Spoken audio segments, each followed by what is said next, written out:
Hey guys, back again. So today I want to talk about a movie that I watched for the first time, and it's a Disney movie that I've wanted to watch for a while, from the 60s called The Love Bug, which is the first Herbie movie. And I really do like getting my first reactions for these movies on this channel because I love Disney and I love so many animated Disney movies that there's so many live action ones that I have not seen in my life, and I'm glad that I can make video reviews of them right after the fact that I saw them. And the only Herbie movie I've actually watched is Herbie Rides Again, which is the second one after this one. And I think I've seen parts of Herbie Fully Loaded. But watching The Love Bug, like, this was an interesting one because, like the last couple of live action Disney movies I've reviewed on this channel, like Old Yeller or The Computer Wore Tennis Shoes, like, they range from, like, dated to not dated. Like, Old Yeller isn't really dated, but The Computer Wore Tennis Shoes is definitely dated.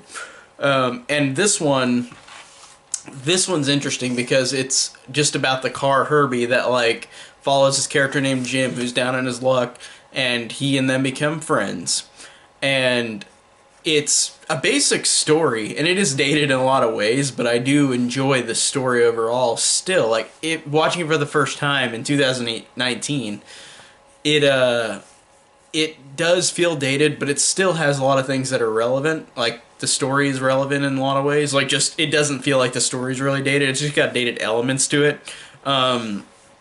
And first off, I want to mention David Tomlinson, who is in a lot of these live-action Disney movies. Like, he was in Mary Poppins and Bedknobs and Broomsticks. In Mary Poppins, he was the dad, the grouchy dad. And in Bedknobs and Broomsticks, he is the guy who does the street performance. He's a street performer in that movie. And, like, David Tomlinson is one of those actors that's in a lot of these Disney movies from the 50s and 60s where he's really he's really got a great performance. He's very smarmy in this movie like he is in Mary Poppins. And I like how this actor kept his ground and kept coming into all these Disney movies. Like, I liked how he became a regular. I think that's really funny. And just really cool because this guy is a good actor, and I really do like his performances in all these movies.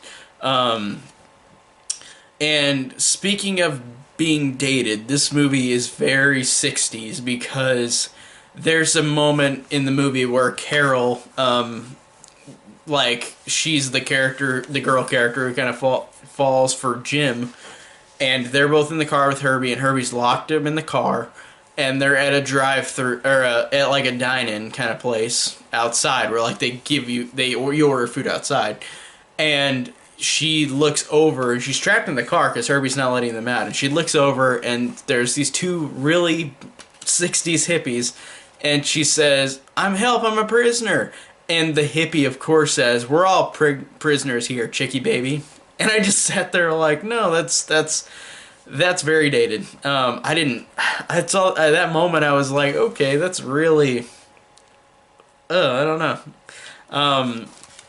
But it's dated, but I don't know, like, it isn't, like, offensive, I guess. It's just, like, really weird, like, because obviously, like, I've heard that line be uttered before, that phrase, but, like, I don't know, it feels like a sore thumb. Like, it really sticks out like a sore thumb, because it just, like, moments like that in the movie are interesting. And I also want to give credit, because I talked about David Tomlinson, I want to mention Buddy Hackett, too, who is this dopey friend who gives Herbie the name. He's this character who is purposefully dopey. Like, this is probably what that actor always did in a lot of his movies. And I haven't seen many things of him that he has been in. And I know that he was in, like, voiced in, like, the bird in The Little Mermaid. He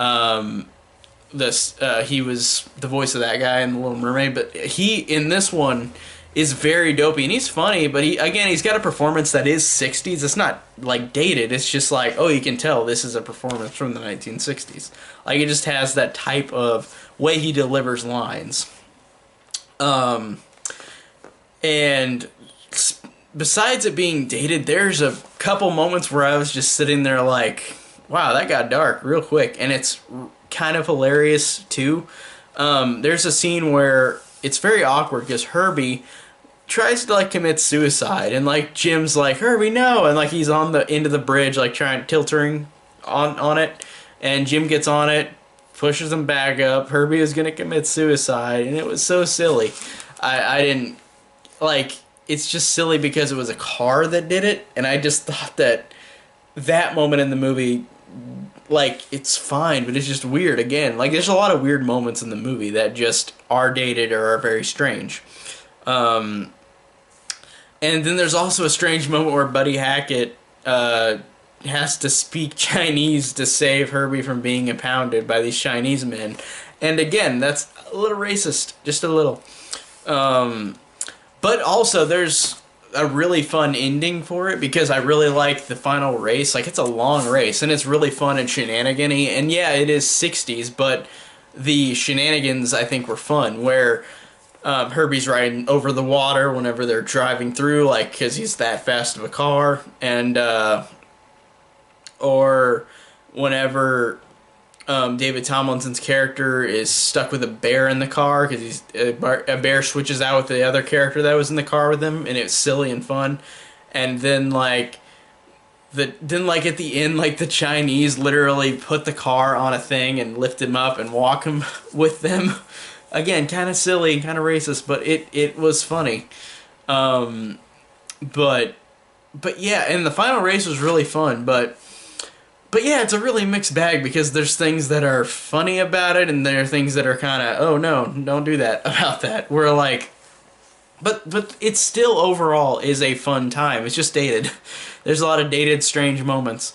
The performances are all fine. Like, it's a fine, silly time with performances from the '60s that I guess are dated, but they've got charm to them. And this is the first one with the first Herbie movie, so I mean, it's not like it's as focused on Herbie, because Herbie Rides Again, I remembered, focused a little more on Herbie than this one, but it's fine. It's just like, it just cracks me up how they, like, movies evolve, like this first Herbie film as opposed to like the second one, or like Herbie Fully Loaded, where like that's a totally different thing than this. So I really did enjoy this on first watch. It just has a lot of weird dated moments to it, but that's not a giant bad thing. It's just kind of odd. So yeah, that's basically all I could say about The Love Bug, and I will review the other ones. This is the only one I found at Goodwill. I'm going to try to find the sequels if they ever come to my Goodwill, if I ever just see them there on VHS, because I've been collecting all these Disney VHS tapes of movies I haven't seen, live action especially, So yeah, another Disney movie I wanted to see out of the bag. So thank you guys so much for watching, and tell me down below what you think of this movie if you've seen it, and thanks so much for watching.